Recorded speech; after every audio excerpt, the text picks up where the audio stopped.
Here's the thing about intelligence.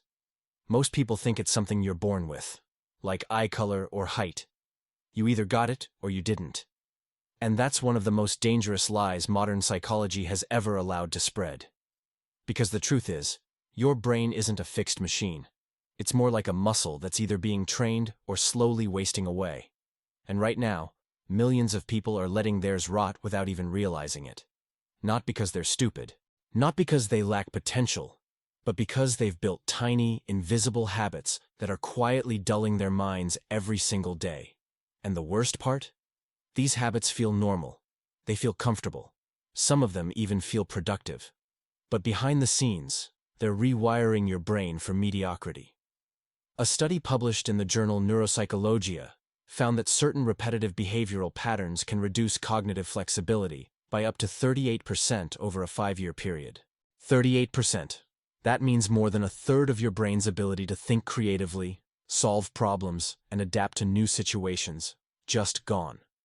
Not because of age, not because of genetics, because of habits. And today, we're going to walk through 7 of these habits that psychology has directly linked to cognitive decline. If you recognize even 3 of them in your daily life, your mind might already be duller than it should be. But here's the good news. Every single one of them is reversible, if you know what to look for. Let's start with the one nobody wants to hear. The habit of consuming content without ever doing anything with it. Sounds harmless, right? You watch a documentary about quantum physics. You listen to a podcast about behavioral economics. You scroll through threads about ancient civilizations. And after all of that, you feel smarter. You feel like you've learned something. But here's the thing about passive consumption. Your brain treats it almost identically to entertainment. When you watch a video about how memory works but never try to apply a single technique from it, your hippocampus barely registers the information as worth storing. It's like eating food without digesting it. The calories pass right through. Neuroscientists at the University of California conducted an experiment where they split participants into 2 groups. Both groups watched the same 40-minute lecture on cognitive biases. The first group just watched. The second group was asked to write a short summary and come up with one real-life example of each bias. When tested 2 weeks later, the passive group retained about 9% of the material. 9%. The active group? 63%. That's a 7-fold difference from one simple change. And this isn't just about memory. When you consume passively day after day, you're training your brain to be a spectator. You're literally reinforcing neural pathways associated with reception rather than production. Over time, your brain gets really good at absorbing surface-level information and absolutely terrible at doing anything meaningful with it. It's like going to the gym every day, but only sitting on the bench and watching other people lift weights. After a year, you haven't built a single pound of muscle, but you sure know what a deadlift looks like. Pretty clever analogy, right? But the reality is way less funny when you realize this is exactly what most people do with their minds for decades. They become professional consumers of knowledge and amateur appliers of it. And the gap between those 2 things is where cognitive sharpness goes to die. The fix sounds almost stupidly simple, but that's the point. Every time you consume a piece of information, do something with it. Write about it. Explain it to someone. Argue against it in your head. Apply it to a problem you're facing. It doesn't matter what you do, as long as you force your brain to switch from receiving mode to processing mode. That one shift alone can change the trajectory of your cognitive health. But that's only the first habit, and honestly, it's not even the most damaging one. And that same principle applies to your inner life. Insight alone doesn't change you. Reflection does. Integration does. If you're ready to move beyond just understanding ideas and start actively working with them, integrating your shadows and your light instead of just thinking about them, check out the Sim Method ebook. It's a concise guide designed to help you unlock your inner power in just 5 minutes a day. The link is in the first pinned comment below. The second habit is one that will probably make you uncomfortable, because almost everyone does it. It's the habit of avoiding difficult conversations and complex disagreements. Now, before you think this is some self-help advice about being more assertive, hold on. This goes way deeper than social skills. When you consistently avoid situations where your ideas might be challenged, your brain starts to atrophy in a very specific way. There's a region in your prefrontal cortex responsible for what psychologists call cognitive conflict resolution. The ability to hold 2 contradictory ideas in your mind simultaneously and work through them. It's one of the highest order thinking skills humans possess, and it only develops through practice. Every time you engage in a genuine disagreement, not a shouting match, not a Twitter war, but a real, substantive exchange of conflicting perspectives, your prefrontal cortex lights up like a Christmas tree.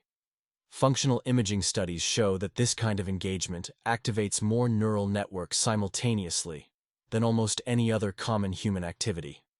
More than math, more than chess, more than learning a new language. But when you avoid these situations, when you only talk to people who agree with you, when you leave the room instead of engaging, when you scroll past anything that challenges your worldview, those neural pathways start to weaken.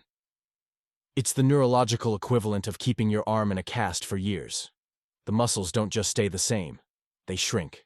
A longitudinal study out of the University of Michigan tracked over 1,200 adults across 8 years and found that individuals who regularly engaged in complex interpersonal disagreements scored, on average, 22% higher on tests of fluid intelligence than those who avoided such interactions. 22%. And this wasn't about personality type. Introverts who engaged in written debates or online discourse showed the same benefits as extroverts who argued face-to-face. It wasn't about being loud. It was about being willing to let your ideas collide with someone else's. Here's the thing about intellectual comfort zones. They feel like wisdom. When you're surrounded by people who think like you, everything seems to make sense. Conversations flow easily. Conclusions come quickly. And your brain interprets that ease as intelligence. But it's not intelligence, it's pattern matching. You're not thinking, you're recognizing. And there's a massive difference between the two. Thinking requires friction. It requires the uncomfortable moment where someone says something that doesn't fit your model of the world, and instead of dismissing it, you sit with it. You turn it over. You ask yourself if maybe, just maybe, your model needs updating. That process is what builds cognitive sharpness. Without it, your mind becomes like a knife that's never been sharpened. It still looks like a knife, but it can't cut through anything meaningful. And this leads directly into the third habit, which might be the sneakiest one of all. The habit of never being bored. Sounds backwards, right? How could boredom possibly be good for your brain? We live in a world that treats boredom like a disease. The second you feel even a flicker of it, you reach for your phone. You open an app. You scroll. You swipe. You tap. Anything to fill the void. And your brain gets exactly what it asked for. A tiny dopamine hit that makes the discomfort disappear. But here's what nobody tells you about boredom. It's not a bug in your operating system. It's a feature. When your brain has nothing external to process, it doesn't shut down. It shifts into something neuroscientists call the default mode network. This is the state where your brain starts making connections between seemingly unrelated pieces of information. It's where creativity lives. It's where self-reflection happens. It's where your brain does its deepest, most meaningful work. Every major creative breakthrough in human history, every great novel, every scientific discovery, every philosophical insight, came from someone who was, at some point, profoundly bored. Newton wasn't scrolling through social media when that apple fell. Darwin didn't have a podcast playing during his long walks. Einstein used to stare at walls for hours. Not because they were lazy, because their brains needed empty space to do the kind of thinking that matters. A study from the University of Central Lancashire gave participants a boring task, copying phone numbers from a directory for 15 minutes, before asking them to complete a creative thinking test. The group that had been bored first outperformed the control group by 41% on divergent thinking tasks. 41%, just from 15 minutes of unstimulated mental space. Now think about what happens when you never allow yourself that space. When every free moment is filled with a podcast, a video, a scroll, a notification. Your default mode network never activates. The connections never form. The creative insights never surface. Your brain becomes incredibly efficient at processing external input and catastrophically bad at generating original thought. It's like running a factory 24 hours a day without ever doing maintenance. The machines keep working, but the quality of what they produce gets worse and worse. And the tragic irony is that the people who consume the most content about creativity and innovation are often the least creative and innovative. Precisely because they never give their brains the blank space required to actually be creative. Makes sense, right? But most people will hear this and still reach for their phone the next time they're waiting in line. Because boredom hurts. And we've been conditioned to treat any form of discomfort as something to be immediately eliminated. Which, funny enough, is exactly what the fourth habit is about. The habit of always choosing the path of least resistance. Not just in big life decisions, that's obvious. We're talking about the micro decisions you make hundreds of times per day. Do you take the stairs or the elevator?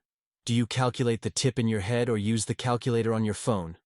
Do you try to remember that actor's name or immediately search for it? Do you attempt to figure out directions from memory or go straight to the navigation app? Each one of these choices, in isolation, means absolutely nothing. But collectively, over months and years, they create a pattern that fundamentally reshapes your brain.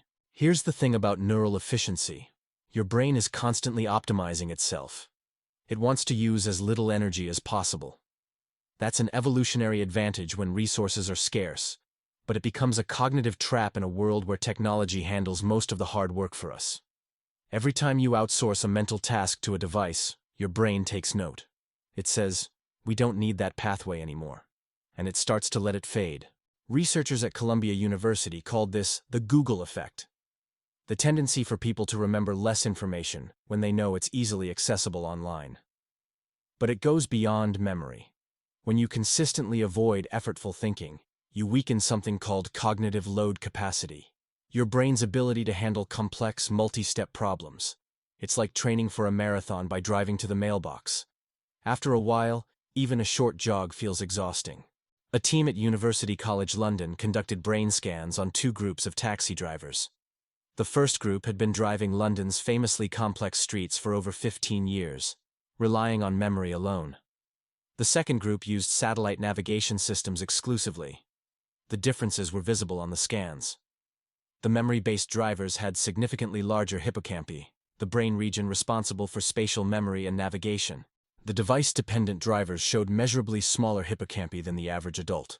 Their brains had literally shrunk in the areas they'd stopped using. And this wasn't about intelligence. This was about habit. The drivers who used their brains kept them sharp. The drivers who didn't lose capacity, they'll probably never fully recover. Now multiply that across every domain of your life.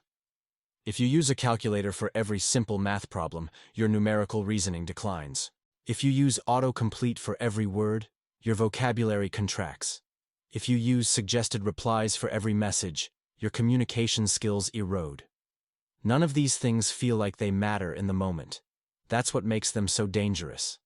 The decline is so gradual, so imperceptible, that by the time you notice something is wrong, you've already lost ground that takes years to regain.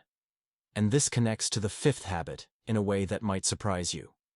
The habit of sleeping inconsistently. Now, hold on. This isn't another lecture about getting 8 hours. You've heard that 1,000 times. What most people don't know is that the consistency of your sleep schedule matters almost as much as the total hours, maybe even more. Your brain does its most critical maintenance during sleep. It's when cerebrospinal fluid literally washes through your neural tissue, clearing out metabolic waste products, including beta amyloid, the protein associated with cognitive decline and Alzheimer's disease. This process, called the glymphatic system, was only discovered in 2012, and it completely changed our understanding of why sleep matters for the brain. But here's the part that gets interesting. The glymphatic system doesn't just need sleep, it needs predictable sleep. Your brain prepares for this cleaning process hours in advance, adjusting blood flow, hormone levels, and neural activity in anticipation of your regular sleep time. When you go to bed at 10 on Monday, midnight on Tuesday, 11 on Wednesday, and 2 in the morning on Thursday, your brain can never properly prepare. The cleaning process starts late, runs incomplete, or doesn't reach its full cycle. Over time, the metabolic waste builds up, and the cognitive effects are measurable. Researchers at Harvard Medical School tracked nearly 2,000 adults over 6 years and found that those with irregular sleep patterns, even when they got the same total hours as the consistent sleepers, showed a 40% greater risk of cognitive decline. 40%. Same amount of sleep. Wildly different outcomes. just because one group went to bed at roughly the same time each night and the other didn't. The implications here are huge, because most advice about sleep focuses on duration. Go to bed earlier. Get your 8 hours. But the data suggests that someone who consistently sleeps 6.5 hours at the same time every night may actually maintain better cognitive function than someone who averages 8 hours, but at wildly varying times. Your brain isn't just counting hours, it's counting on predictability. It's building its entire maintenance schedule around the assumption that you'll be asleep at a certain time. When you violate that assumption repeatedly, the maintenance doesn't just get delayed, it gets degraded. And degraded maintenance is how you end up with a brain that feels foggy at 35, sluggish at 40, and genuinely struggling at 50. Not because of aging, because of accumulated neglect disguised as flexibility. People wear their erratic schedules like badges of honor. I went to bed at 3 last night and woke up at 7. Great. Your brain's janitorial staff just got told their shift was canceled after they'd already clocked in. Real productive. And the damage compounds because poor cognitive maintenance affects everything else on this list. You consume more passively because your brain is too tired to engage actively. You avoid disagreements because conflict requires energy you don't have. You reach for your phone during every idle moment because your depleted brain craves easy stimulation. You choose the path of least resistance because effortful thinking feels genuinely painful when your neural tissue is swimming in yesterday's waste products. See how these habits don't just coexist? They feed each other. They create a downward spiral where each one makes the others worse. And that spiral accelerates dramatically when you add the 6th habit. The habit of never making decisions ahead of time. This one is subtle, so stay with it for a moment. Every day, you face thousands of micro decisions. What to eat, what to wear, when to start working, which task to do first, how to respond to that message, whether to go to the gym. Each decision, no matter how small, costs cognitive energy. Psychologists call this decision fatigue, and it's not a metaphor. It's a measurable neurological phenomenon. Functional brain imaging shows that the prefrontal cortex, the region responsible for executive function, planning, and rational thinking, literally decreases in activity as the number of decisions you make in a day increases. By late afternoon, after hundreds of small choices, your prefrontal cortex is running on fumes, and when it's depleted, you default to impulse. You eat the junk food. You skip the workout. You binge the series instead of reading. You scroll instead of thinking. Not because you're weak-willed, because your decision-making hardware has been overloaded by 1,000 trivial choices that could have been automated. This is why every high-performing leader in history, from military generals to tech executives, has relied heavily on pre-made decisions. They eat the same breakfast every day. They wear a personal uniform. They follow rigid morning routines, not because they lack creativity, because they're protecting their prefrontal cortex for the decisions that actually matter. When you wake up and immediately start making choices, should I snooze? What should I eat? What should I wear? Should I check my phone? Which email do I answer first? You're burning premium cognitive fuel on economy-class problems. By the time you face a decision that genuinely requires deep thought, your tank is half empty. And this effect is cumulative. Over weeks and months, people who make all their decisions in real time show measurably lower cognitive performance than people who pre-commit to routines and systems. A study published in the Journal of Personality and Social Psychology examined judges making parole decisions throughout the day. Prisoners who appeared before the board in the morning received favorable rulings about 65% of the time. Prisoners who appeared late in the afternoon, nearly 0%. Same judges, same criteria, same types of cases. The only difference was how many decisions the judges had already made that day.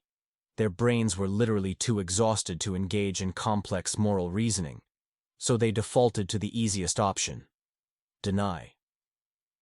Now, you're probably not making parole decisions. But you are making decisions about your health, your career, your relationships, your finances.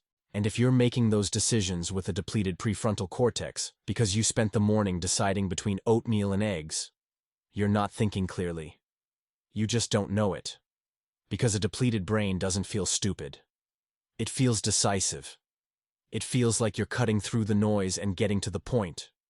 But what's actually happening is your brain is skipping the complex analysis and going straight to the easiest answer. You're not being efficient. You're being impaired. And you can't tell the difference from the inside. That's what makes decision fatigue so insidious. You feel fine while your brain is operating at 50% capacity. The solution is absurdly simple. Make recurring decisions once and stick with them. Decide on Sunday what you'll eat each day. Lay out your clothes the night before. Create a morning routine you follow without thinking. Establish rules for when and how you check email. Build systems that remove choice from the trivial parts of your life so your brain has full power for the parts that matter.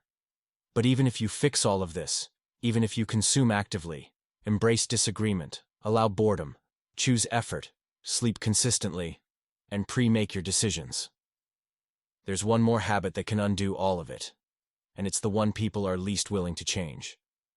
The seventh habit. The habit of maintaining the same identity. Now, this sounds almost philosophical, and in a way it is. But the psychology behind it is concrete and well documented. Most people, by the time they reach their mid-20s, have constructed a fairly rigid identity. They know what they like and don't like. They know what they're good at and bad at. They know what kind of person they are. And once that identity solidifies, something fascinating happens. They stop engaging with anything that doesn't fit it. If you've decided you're not a math person, you'll avoid anything involving numbers. Not because you can't do it, because it contradicts who you believe you are. If you've decided you're not creative, you'll never try to write, draw, or compose anything. If you've decided you're not a reader, you'll feel genuine resistance to picking up a book, even if part of you wants to. Psychologists call this identity-based avoidance, and its effects on cognition are devastating. Because every domain you close off is a set of neural networks you're choosing not to develop. And the brain, ever the efficient machine, responds by reallocating resources away from those unused areas. Over time, you don't just avoid math because you think you're bad at it. You actually become bad at it because you've avoided it for so long. The belief creates the reality. It's a self-fulfilling prophecy that operates at the neurological level. A landmark study from Stanford University followed students who were told they were either math people or language people, based on a completely fabricated test. Over the following semester, the math people improved their math scores by an average of 17%, and their language scores stayed flat. The language people improved their verbal skills by 15%, and their math scores declined. Neither group had any actual predisposition. The only variable was the identity label they were given. Their brains literally reorganized around a fictional story about who they were. Now think about all the stories you've told yourself about your own capabilities. I'm not good with technology. I don't understand politics. I can't learn languages. I'm terrible with directions. Each one of those statements is a door you've closed in your cognitive house. And behind each door are neural networks that are slowly dying from neglect. The most cognitively sharp people in any age group share one common trait.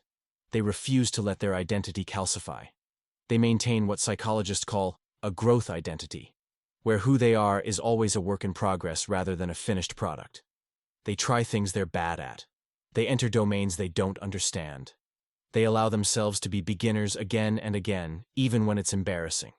Even when it feels pointless, because they intuitively understand something that neuroscience has only recently confirmed. The brain doesn't just need exercise. It needs novel exercise. Doing the same crossword puzzle every day might feel like you're keeping your mind sharp. But after the first few weeks, your brain has optimized the process and is barely being challenged. Real cognitive maintenance requires stepping into unfamiliar territory, learning a new skill at 40, picking up a musical instrument at 50, studying a new field at 60, not because you need the skill, because your brain needs the struggle. And this is where everything on this list comes together. Because the habit of fixed identity is what makes all the other habits stick. You consume passively because you've decided you're not a creator. You avoid disagreements because you've decided you're not confrontational. You fill every quiet moment because you've decided you can't handle boredom. You choose ease because you've decided difficult things aren't for you. You sleep erratically because you've decided you're a night owl or an early bird and can't change. You avoid planning because you've decided you're spontaneous. Each habit is protected by a story. And the stories over time become prison walls that feel like personality traits. So here's the uncomfortable question. How many of these 7 habits did you recognize in yourself? Because if the answer is 3 or more, your mind is almost certainly operating below its potential. Not because you're unintelligent, not because you lack some genetic gift, but because you've built a life that slowly, quietly, systematically dulls the very organ that makes you who you are. And the curse, the real curse of low cognitive performance, isn't that it makes you feel stupid, it's that it makes you feel normal. The decline is so gradual, so seamless, that you adjust to each new low without ever noticing the drop. You don't wake up one morning feeling dull. You just slowly forget what sharpness felt like. The conversations that used to excite you start feeling tedious. The problems that used to challenge you start feeling impossible. The ideas that used to flow freely start requiring more and more effort to produce. And you blame age, you blame stress, you blame sleep, or diet, or genetics. You blame everything except the 7 invisible habits that have been quietly rewiring your brain for years. But the research is overwhelmingly clear on one point. Neuroplasticity doesn't expire. Your brain's ability to form new connections, strengthen existing pathways, and rebuild neglected networks persists throughout your entire life. People in their 70s have shown measurable cognitive improvement from changing their daily habits. People in their 80s have grown new neurons in the hippocampus through novel learning experiences. The brain doesn't have an expiration date. It has a use it or lose it policy. And right now, most people are losing it. Not in some dramatic, catastrophic way. In the quiet, invisible, perfectly comfortable way that feels exactly like doing nothing wrong. The 7 habits we just walked through aren't dramatic failures. They're default settings. They're what happens when you let your life run on autopilot, in a world designed to make autopilot feel like the smart choice. Every app on your phone is engineered to keep you in passive consumption mode. Every algorithm is optimized to show you content that confirms what you already believe. Every notification is timed to prevent you from ever being bored. Every feature is designed to remove effort from your day. Every recommendation is calibrated to keep your identity exactly where it is. The modern world isn't trying to make you stupid. It's trying to make you comfortable. And comfort, when it becomes your default state, is the single most effective cognitive sedative ever invented. You don't need a higher natural intelligence to think clearly. You don't need expensive supplements or brain training apps or a degree in neuroscience. You need to do 7 simple things that feel slightly uncomfortable, consistently, for long enough that your brain has no choice but to adapt. Consume actively. Embrace intellectual friction. Allow boredom. Choose effort over ease. Sleep at the same time. Decide things in advance. And never ever let your identity become a finished sentence. Because the moment you decide who you are, your brain starts becoming exactly that. Nothing more. And for most people, nothing more is exactly what they'll settle for. The question is whether you're one of them.